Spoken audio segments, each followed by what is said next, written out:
धर्म की, सत्य की जीत होती ही है और सत्य की जीत हुई है। मैंने कहा था सत्यमेव जयते, सत्य कभी पराजित नहीं होता और जो सत्य था वो मेरे साथ था और मेरी विजय हुई। मेरी विजय क्या, भगवा की विजय हुई, सनातन की विजय हुई, राष्ट्र की विजय हुई, विधर्मियों का नाश होगा और नाश हुआ है, यह सुनिश्चित था, जो हुआ है।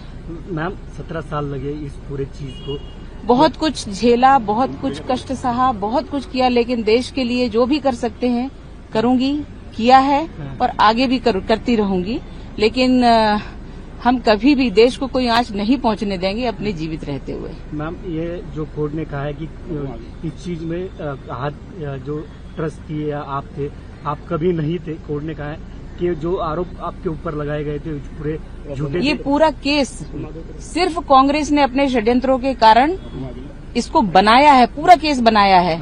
और जब कोई चीज बनावटी होती है तो उसमें आधार नहीं होता और इसलिए इस केस का कोई आधार नहीं था। विपक्ष जो कांग्रेस ने आरोप किया था उनको क्या कहेंगे? कांग्रेस तो विधर्मी है।